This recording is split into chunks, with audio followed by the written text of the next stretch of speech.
Joining me now is Augustana men's basketball coach Tom Billeter, but we're going to talk to Tom about some different things than we usually do today. We want to focus on the life of a coach. So to begin with, Tom, folks out there would be interested, I think, in knowing, how did you get into coaching basketball? You know, this could go on for we should have this be an 8-part series. I really and truly got into coaching, because I loved playing. I was always around the gym. And to be real honest, I was injured about my junior year of high school, and I had 4 knee surgeries, and I was never able to quite come back as well as what I thought I once was, probably not nearly as good as I thought I was. And went to University of Illinois and was going to go into medicine, did that a couple years and really missed coaching. I started coaching, I was 20 years old. I was an assistant high school coach at the worst job in the world. We'd lost 96 straight games and somehow pulled an upset off on DeLand Weldon and beat them 58-56, which made the USA Today, and got hired at Hinsdale Central High School as an assistant. Taught and coached a year of high school and realized I hated teaching. Liked coaching. Went to University of Arizona to work on a doctorate in exercise science, cardiac rehab.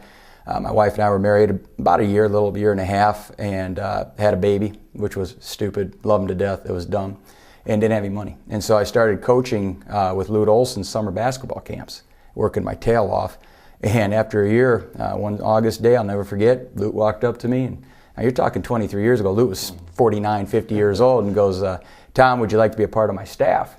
And I went home and said, "Paul, I'm out of the doctorate business for exercise physiology. I'm back into coaching." And she said, "Great," and that's a key. I have an unbelievably supportive wife, and boom, got into college coaching, and it's been an unbelievable ride. I always say I'm at the pinnacle of a very mediocre career, but I've had a really good run at it for 23 years and counting. Well, an interesting start to the profession, and some stops on the coaching trail. Talk about the path. Well, you don't go anywhere. It's like the military. You're not anywhere for very long if you do the route that I took. I was at Arizona for 3 years. I went with his assistant, Scott Thompson, Coach Olson's assistant, went to Rice for 5 years, and we went from 6 wins our first year to 20 our last, and went to North Dakota State University as the head coach at age 31. And first year, thought we knew everything. We won 12 games, but then we had 4 straight 20-plus win seasons, 4 straight NCAA tournaments, a couple top 10 finishes, and had a lot of success. I was too young to have that job because it got antsy about 35, 36. I went to St. John's University for a year with Fran Fraschilla. We were second in the Big East, second best recruiting class in the country, had everybody coming back, and Fran got fired. He got $1 million, like I always say, and I got to go Red Storm watch. So then I ended up going out to Texas A&M University for 5 years with a wonderful gentleman, Melvin Watkins, and we really had a heck of a run at, my last year we were 14-14, tied for 7th with Bobby Knight in the Big 12. We had 3 NBA players, left the cupboard full, and I left. The next year they had some disappointing year. I left there and came here, but Billy Gillespie came in and really won a ton of games with our players, just like Mike Jarvis did at St. John's with all our players. So you feel good that you left players that helped those guys win. You feel badly that you weren't a part of all your work, see the fruits of your labor. So able to come here at Augie now in our 5th year, and completely rebuilt the program, both structurally, together. You've done a fantastic job, and we've rebuilt the program. Now we're in a position where we can start redshirting people, building classes, and putting together a program that I think can be perennially one of the top programs in the Northern Sun. Well, it's quite a ride you've had, Tom, and along on the whole ride has been your first lady Paula in the family. So yeah. Talk about she hates it. Talk about family and basketball. They're interweaved. Yeah, it's a horrible profession for family. You know that. It takes a special wife, and your kids. It's funny, Michael moved to, my oldest boy who's a senior here at Augie, he probably went to 10 different schools, but he had unique experiences too, going to St. John's, Madison Square Garden games, and sitting on the bench at North Dakota State when he was 5 years old, and it's unique what they're able to do, but there's a lot of time gone. My year at St. John's, I was gone over 260 days that year, and so it fell on my wife, and she's wonderful. We've been together since we were 16 and 14. She has no options, and I always say, honey, what are you going to do? Go ahead and leave me, but I don't know. You're taking the kids, so I don't know what you're going to do with them. And I give her credit. Through the years, she continued to raise the family, and we finally got to Augie, and she went back to school and got her degree. And so the family's a part of the program. You know that.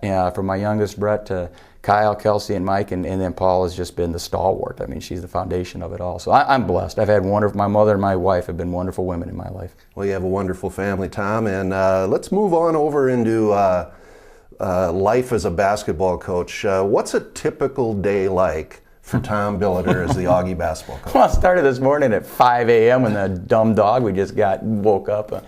you get up, work out early to try to get that in. I think it's really important. You'd be shocked how many coaches exercise. I think it's that stress release you need. I'll tell you the truth. This is a few days after our Northern State game. I'm still burning. I'm very upset about the last couple of games. I can't get them out of my system. I'm still mad about the Buena Vista game. Shoot, I'm still mad about games that were played 3 and 4 years ago. And it's just not a great profession for that, because there's so many things you can't control that affect outcomes of games.